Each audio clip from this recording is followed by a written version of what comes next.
L'intuition est à la connaissance, ce que la canne blanche est à l'aveugle. Et bien justement, aujourd'hui je vous donne quelques pistes pour apprendre ou pour mieux développer votre intuition. C'est tout de suite après le générique.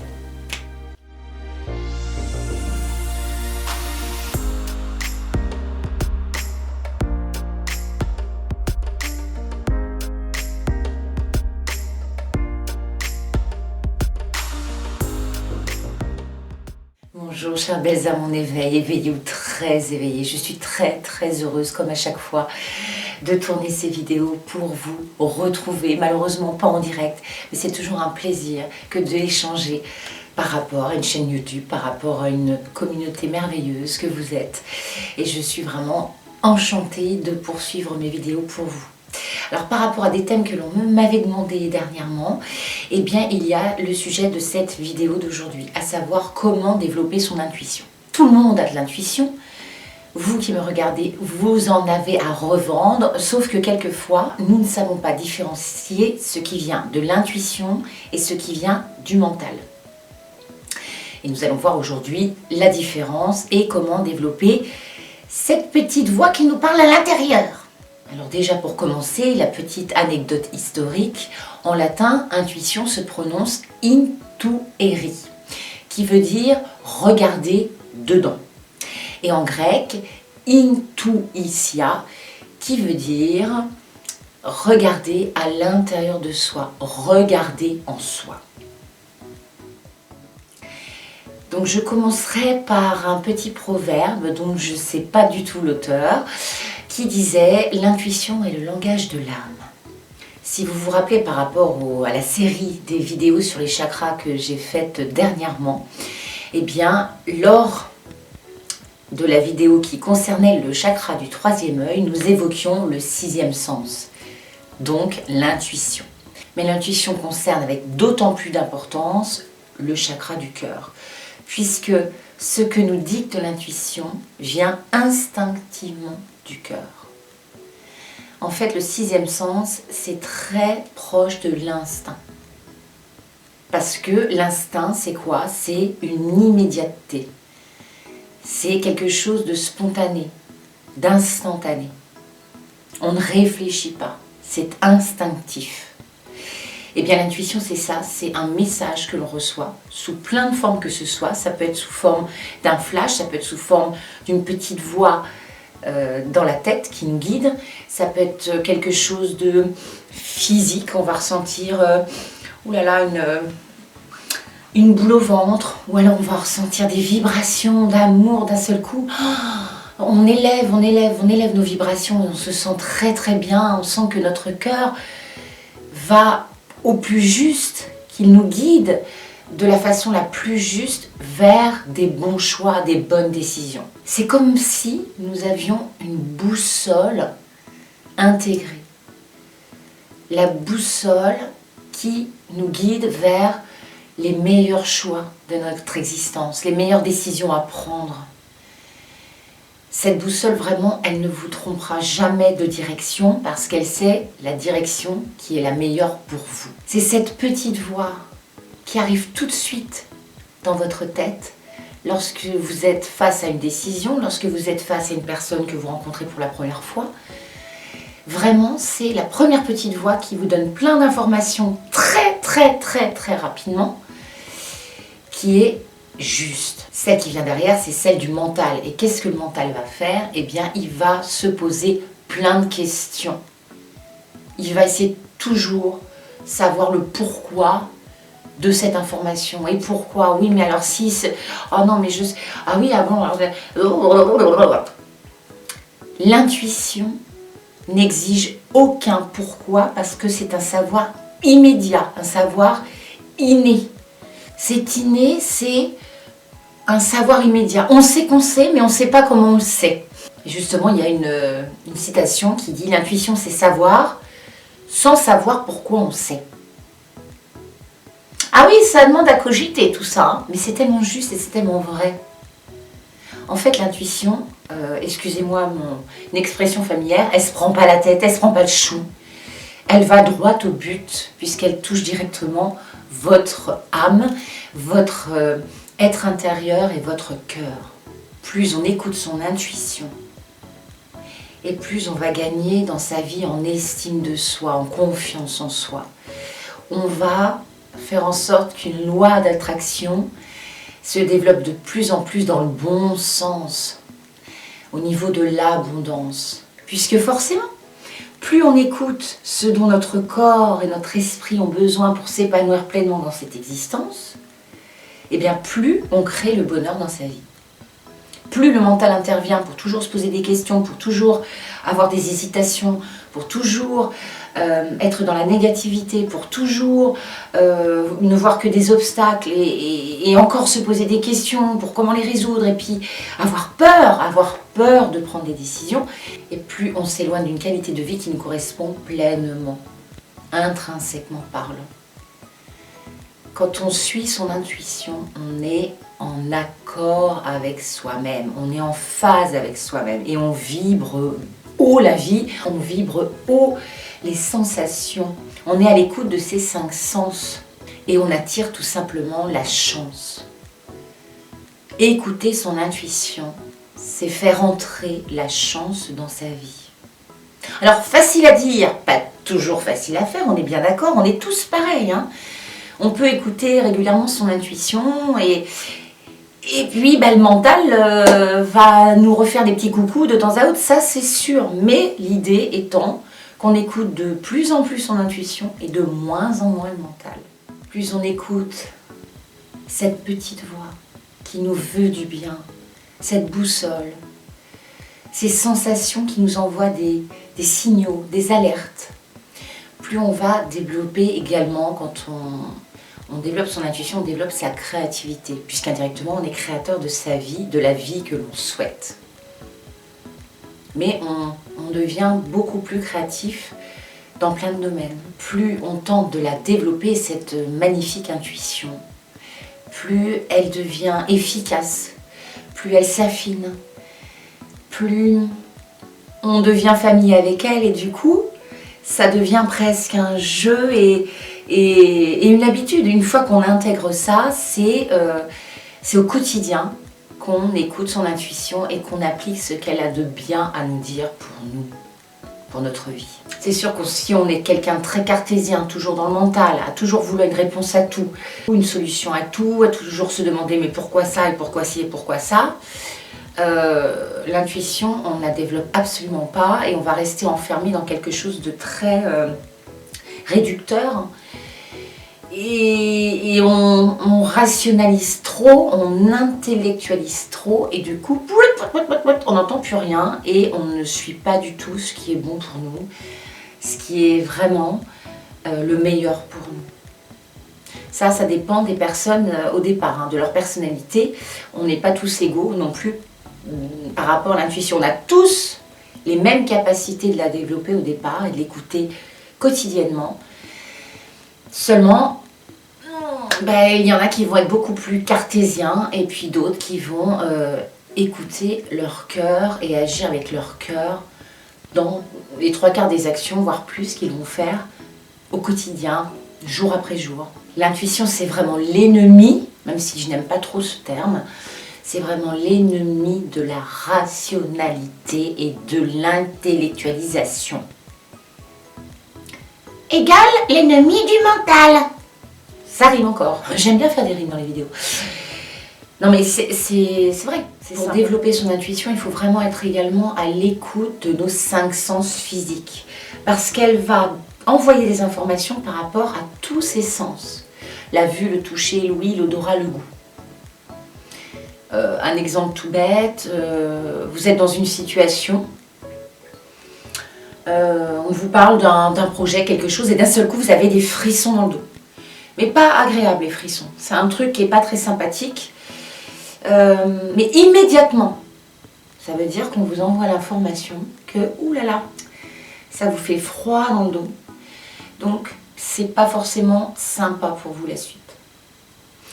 Vous avez décidé de demain on est samedi, on va faire une petite journée à la mer avec les enfants, tout le monde. Et puis la veille, avant de vous coucher, le matin, à votre réveil, vous avez, je sais pas, une intuition, comme on dit. Je sais pas, je le sens pas. Il y a un truc qui bloque, je préfère qu'on y aille dimanche, si tout le monde est d'accord. Oh ben oui, on est d'accord. Bon ben super. Et là, le dimanche, plus rien. Sans être un oiseau de mauvais augure, pas du tout. Au contraire, on vous a peut-être averti, même sûrement, qu'il y aurait eu peut-être un accident sur la route, qu'il se serait passé quelque chose là-bas, peut-être sur la plage avec les enfants. Bref, c'est pas penser au pire, mais on écoute ce ressenti qui nous envoie une information comme quoi c'est pas top. À l'inverse, vous avez envie de changer de vie, de vous recycler dans un domaine qui est complètement opposé à votre métier actuel, mais vous l'envisagez tellement d'une façon belle, positive, vous avez tout de suite une information que c'était fait pour vous, ça vibre haut, votre cœur il bat la chamade de bonheur, eh bien voilà, vous avez écouté votre intuition, même si ça peut faire peur, de foncer dans quelque chose de nouveau, la nouveauté, l'inconnu fait toujours un petit peu peur, mais votre intuition positive, l'information qu'on vous a envoyée, vous a tellement empli de joie que vous vous dites, de toute façon, j'y vais, parce que déjà, l'idée de le faire, ça me rend terriblement heureux. Après, c'est la vie qui fait, il faut tenter des expériences. Notre intuition, c'est une sacrée pipelette. Elle nous parle en permanence. Donc, c'est ça qui est le plus difficile, c'est qu'il faut savoir capter tous les messages qu'elle peut nous envoyer tout au long d'une journée. Mais une fois qu'on commence à connaître le truc, le processus, eh bien, comme je vous l'ai dit tout à l'heure, c'est simple, c'est une habitude, on n'y pense même plus, c'est naturel, ça devient naturel. Comme de boire, de manger, hop, on entend les petites voix, on ressent des choses. Voilà, on ressent tous ces messages qu'on nous envoie, que mon être intérieur m'envoie pour que je sois épanouie, que je sois bien dans mes baskets. Alors, quelques petites clés pour vous permettre de développer encore plus votre intuition. Si jamais vous l'entendez déjà, si jamais vous avez déjà pas mal de signes qui vous ont confirmé que c'était bien votre intuition et non votre mental qui vous parlait, ou si vous cherchez tout simplement à commencer à la développer, eh bien moi je dirais la première des choses avant toutes les autres, c'est de vivre l'instant présent, mais c'est surtout de prendre des moments pour vous de pleine conscience. On en parle à droite, à gauche de la pleine conscience, mais ça c'est hyper important. Prendre des moments pour vous, ça peut être faire un bain, vous passez 1 heure dans votre bain, vous êtes à l'écoute de vous-même, de vos ressentis, vous prenez plaisir à prendre votre bain. Et je vais vous poser en écoutant une musique que vous adorez, un album, peu importe. Vous pouvez prendre des moments de relaxation, de méditation, faire une promenade, faire du sport, faire une activité qui vous plaît. Tous ces petits moments vont faire en sorte que votre mental va s'endormir doucement, hein, il va s'éteindre un petit peu. Éteins-toi, mental. Et vous allez ouvrir grand la porte à l'intuition. Un truc tout bête, si jamais vous vous posez une question en ce moment par rapport à un projet de vie, ou par rapport à, si vous avez des enfants, par rapport à une préoccupation que vous avez par rapport à vos enfants ou autre, eh bien, le fait d'abaisser le mental, et je vous donnerai un autre exercice à faire par rapport à ça après, eh bien, vous allez certainement, d'un seul coup, avoir la réponse à votre question dans un moment où vous êtes en pleine conscience et dans un moment où vous êtes détendu, où vous faites du bien, ou alors vous êtes en train de tout vider avec la sueur, en faisant du sport, vos préoccupations, voilà, l'endorphine à fond les ballons, hop hop hop, eh bien c'est souvent là que schling,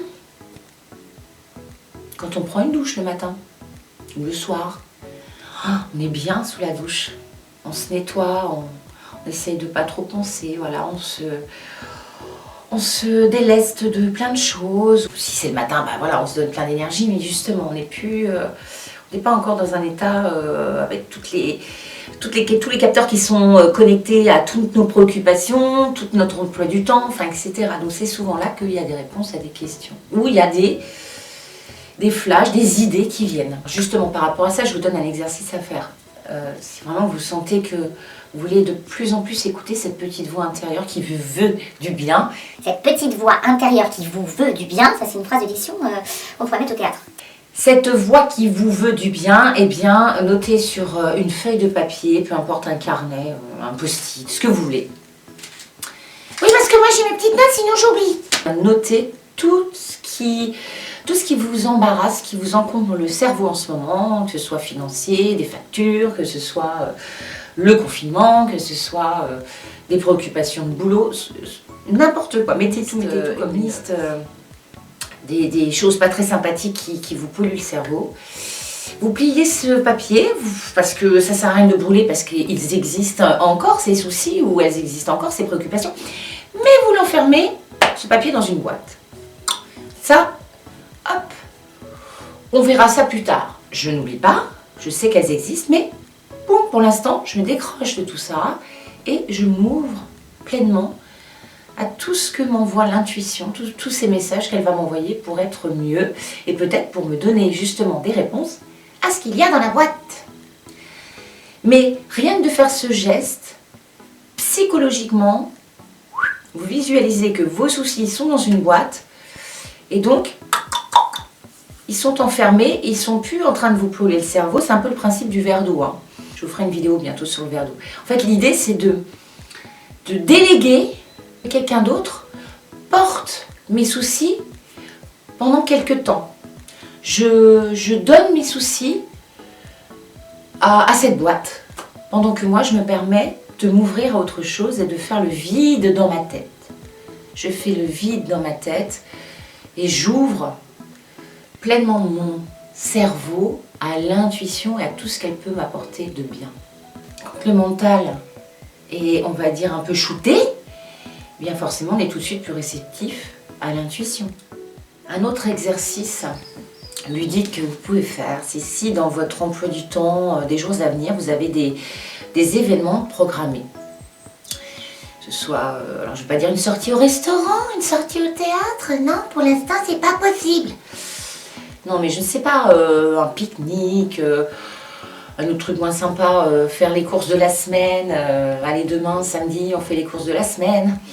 Eh bien, imaginez-vous juste arriver dans le parking, comment ça se passe? Est-ce que vous allez trouver une place tout de suite? Ou est-ce que vous allez mettre 5 minutes à trouver une place? Déjà ça.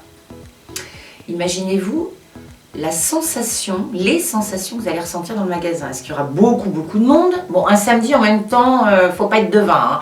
Non mais bon, un autre jour on va dire, dans la semaine. Est-ce que vous allez voir quelqu'un, croiser quelqu'un que vous connaissez?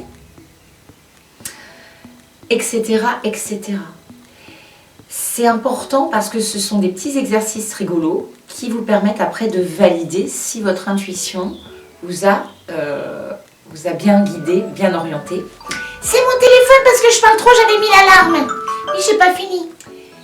Mais toujours pareil, ces exercices-là, vous ne pensez à rien. C'est-à-dire que là, vous imaginez juste quand vous arrivez au parking, ça doit être la première image qui vous vient. Je trouve, ah, il y a une place de parking qui est là tout de suite. Ou alors, oh non, non, non.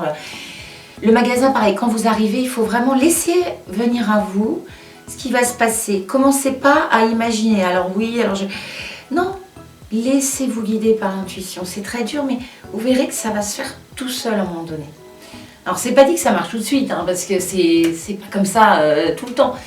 Mais c'est en réalisant des exercices quotidiennement, régulièrement, c'est comme un muscle que vous allez développer. Votre intuition va de plus en plus être validée parce qu'on s'entraîne, à force de s'entraîner, on comprend la mécanique et on se rend compte que ce qu'on avait senti intuitivement, c'est arrivé. Un exercice bateau, bien évidemment, qui est le téléphone et la boîte aux lettres, à savoir que quand votre téléphone portable sonne, eh bien, essayez de deviner, avant même d'aller voir qui c'est, instinctivement, tout de suite, et on le fait sans s'en rendre compte en plus. Souvent, ça sonne, on dit « Ah, ben ça se trouve c'est, ah, ben ça se trouve c'est ».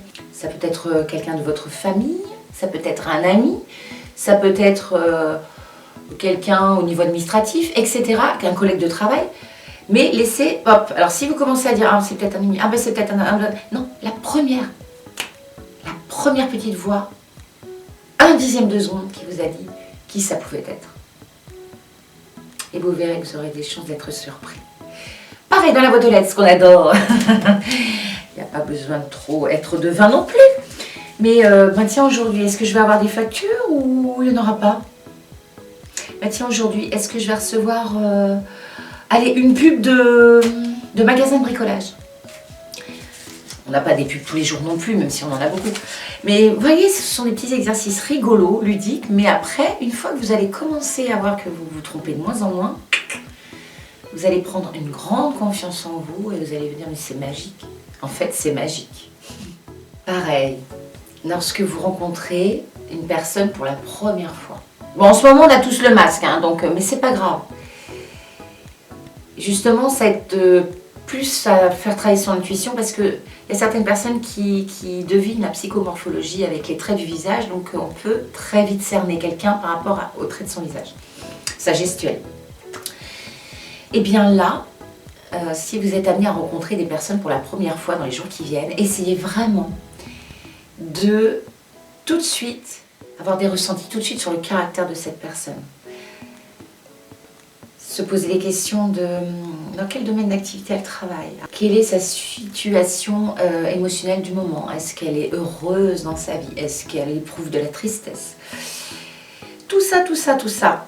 Et vous verrez qu'à force de travailler, même quand vous vous baladez dans la rue, même si vous n'avez pas forcément après la réponse pour valider, mais c'est pas grave, ça vous fait quand même travailler, vous entraîner au niveau de votre intuition. Quand vous croisez des gens dans la rue ou quand vous êtes au magasin, soyez un peu observateur dans un endroit où vous puissiez vous asseoir sur un banc et observer des gens qui passent et vous verrez, vous serez étonné des ressentis que vous aurez, même si vous pensez vous tromper, mais vous allez voir, c'est comme je vous en ai déjà parlé lors d'un des chakras, une vidéo sur les chakras, quand on rencontre quelqu'un la première fois, que tout de suite il y a une petite voix qui nous dit quelque chose sur la personne et puis que derrière le mental tout de suite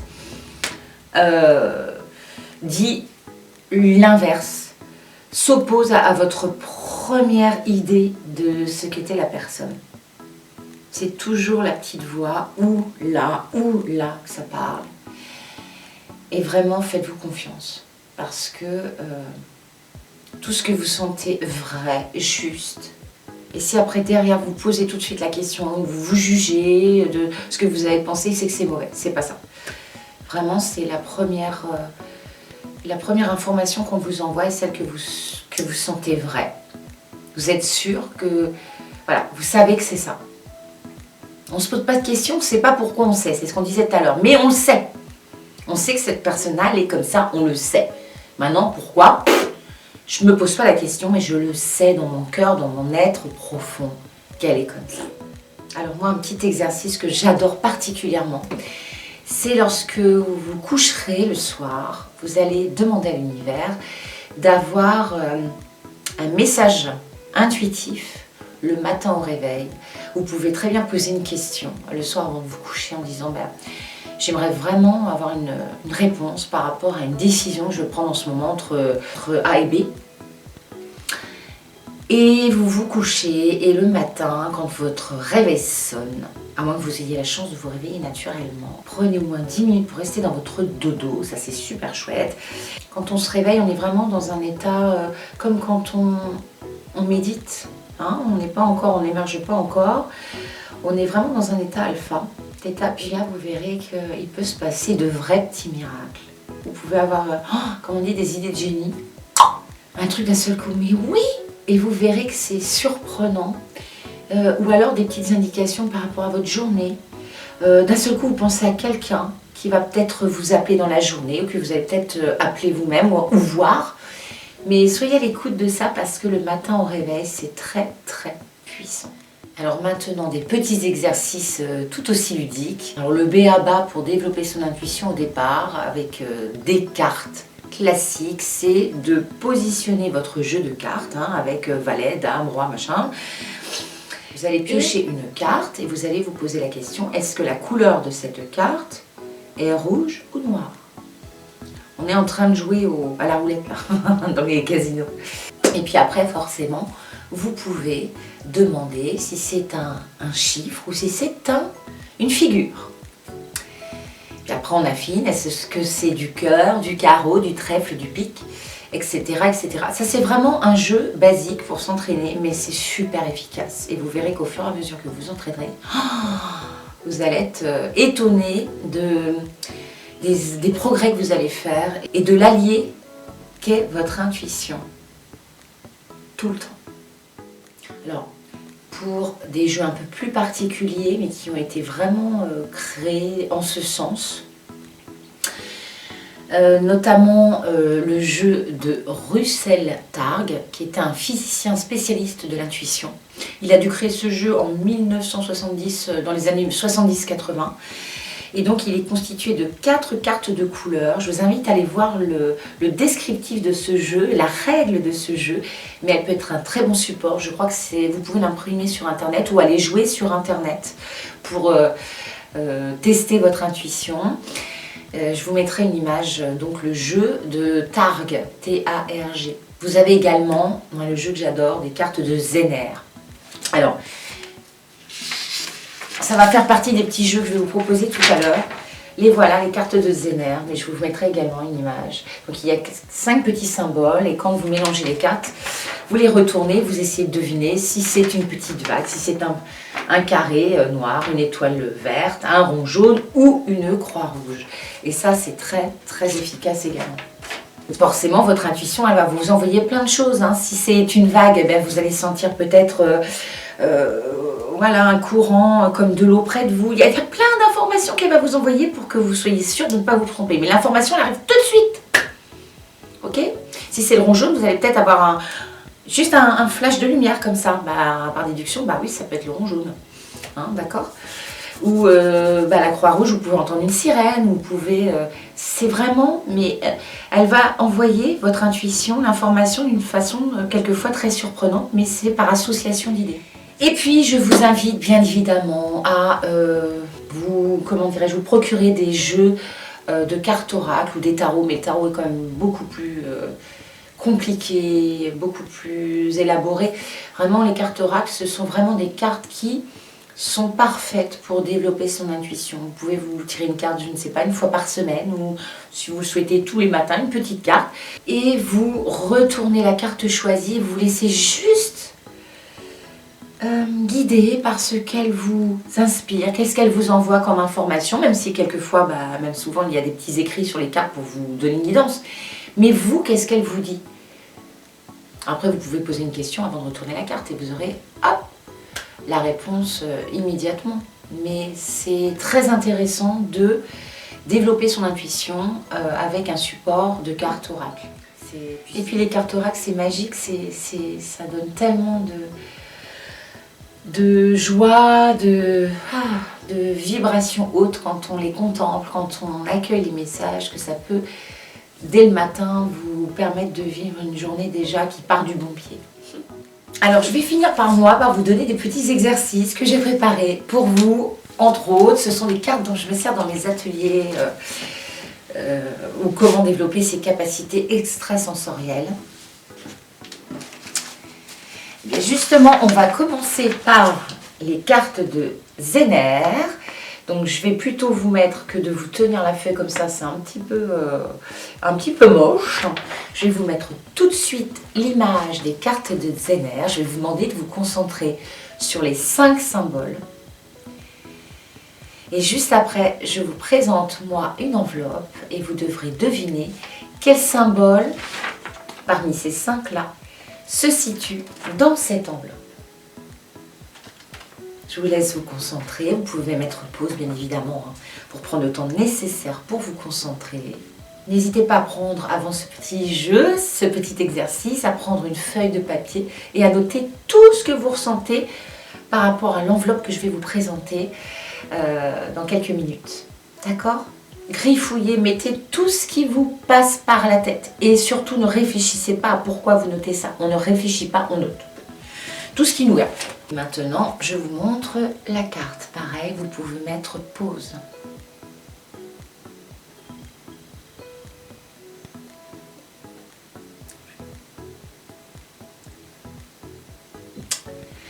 Alors, j'espère qu'on ne voit pas au travers. Non. Je vais vous dire tout de suite la carte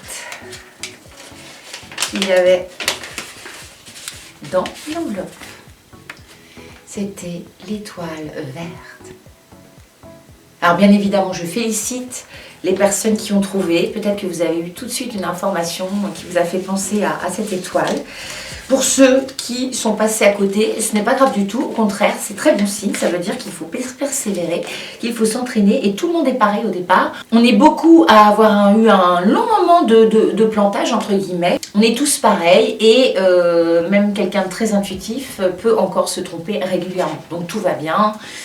Voilà. Et puis je vous rappelle que là c'est ludique, on s'amuse et refaites ça chez vous. Et même si vous avez des enfants, c'est super sympa de faire ça en famille. Parce que en plus les symboles, ils sont... très parlant pour les enfants et très facile à mémoriser. L'enveloppe numéro 2 est maintenant un objet qui se cache à l'intérieur. Je vais vous demander de vous concentrer sur l'image. Moi je vais faire pause également. N'hésitez pas à prendre le temps nécessaire.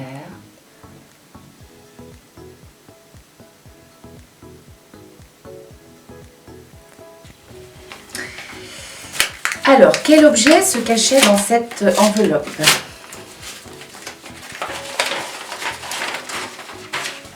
Ah, une balle de tennis. Après, si vous avez vu genre un tapis ou quelque chose qui grattait de rêche, ben, vous étiez dedans, quoi. C'est pas parce que vous n'avez pas trouvé la balle de tennis, c'est pas l'objet par lui-même qu'il faut trouver absolument. C'est sûr que si vous avez dit balle de tennis dans votre tête, là, vous pouvez être fier de vous, c'est génial. Mais après, c'est toutes les sensations que vous ayez eues par rapport à l'objet, tous vos ressentis. Vous pouvez avoir vu du jaune comme un gros soleil, vous pouvez avoir vu, comme je vous disais tout à l'heure, la matière qui est un petit peu rêche. Vous pouvez avoir entendu des gens dans la foule, une foule qui frappe dans les mains parce que voilà, sur un cours de tennis. Mais l'idée c'est voilà, c'est plein de petites choses auxquelles il faut veiller et vous n'êtes pas du tout à côté de la plaque souvent. Souvent il y a plein de petites idées qui se rattachent à l'objet ou là en l'occurrence c'est un paysage. Paysage.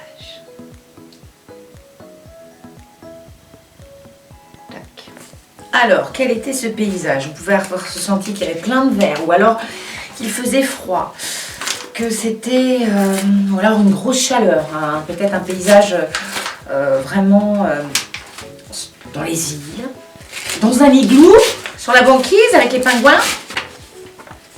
Voilà, une petite fermette ou longère, avec les tons mordorés de l'automne, un petit pont. Vous voyez, il y a de l'eau, si vous avez vu un petit peu d'eau, voilà, il y a de l'eau. On ne la voit pas, mais il y a un pont, donc il y a de l'eau. Si vous avez vu ne serait-ce qu'un petit cours d'eau, de la pierre, voilà, c'est des pierres, c'est plein de petits détails qui vont faire que vous ne serez pas loin de la réponse. Alors, oui, j'allais l'ouvrir. Un animal. Un animal. Notez bien tout ce qui vous passe par la tête. Est-ce qu'il est petit, est-ce qu'il est gros? Son environnement, si vous avez des odeurs, peut-être un goût dans la bouche de ce qu'il mange. Notez vraiment tout, sans crainte de vous tromper. Alors, c'est qui ce petit animal? Ah ben oui, j'avais oublié que toutes les enveloppes, elles s'ouvraient comme ça. Non mais ça c'est moi, bien sûr, là faut que je joue sur le côté. Ah, qu'il est mignon ce petit animal. Un écureuil. Super. Il est bien mignon. Allez, et la dernière enveloppe pour vous. Une personne. Alors attention, une personne, ça veut dire juste que ça peut être un enfant, une personne âgée. Ça peut être une personne de couleur, une personne, plein de choses. Vraiment, mettez tout ce qui vous vient. Et puis, voilà, toujours pareil, ne vous prenez pas. Si c'est un homme, c'est une femme. Voilà, excusez-moi. Et puis, on y va. Une personne. Une personne.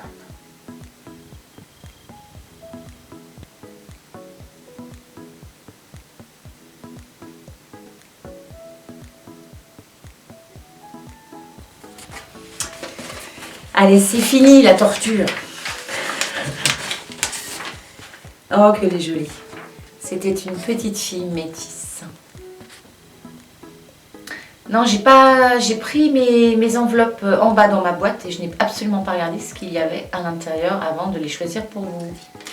Voilà pour cette vidéo. J'espère qu'elle vous aura intéressé, parlé, qu'elle vous aura donné des petits conseils. Et puis n'hésitez pas à me dire dans les commentaires si vous souhaitez avoir d'autres exercices ludiques à mettre en pratique, à faire comme ça, devant l'écran. Pour vous aider à développer votre intuition. J'en ai plein des exercices, mais voilà, l'idée est de vous faire plaisir et que ce ne soit pas une obligation et que ce soit vraiment dans un but, tout ça dans un but de vous faire du bien et surtout de vous guider au mieux sur le chemin de votre existence et d'aller le plus possible vers ce qui vous correspond le mieux et tout simplement d'être heureux. Alors je vais terminer par des citations que je trouve absolument magnifiques concernant l'intuition. Il y en a plein. Moi j'en ai retenu que 3, mis à part les 2 que je vous ai cités tout à l'heure. L'intuition, c'est l'intelligence qui commet un excès de vitesse. Henri Bernstein. Merci monsieur, très belle citation. Et les 2 qui vont suivre seront de Albert Einstein. La seule chose qui a de la valeur est l'intuition. L'intuition est un présent sacré et le mental est un fidèle serviteur. Nous avons créé une société qui honore le serviteur et a oublié le présent. Je vous aime, à très bientôt. Qu'il se serait passé quelque chose là-bas, qu'il se serait passé quelque chose là-bas, mais qu'il se serait... Bien évidemment. Oh, il y a une mouche. Oh non, c'est pas une mouche. Oh. Ah, c'est une abeille. Elle est où la petite abeille? Il y a une abeille là qui est rentrée. Nanette. Petite Nanette. Oui, elle va me répondre. Oui, je suis là. Ah. Oh, la petite mère.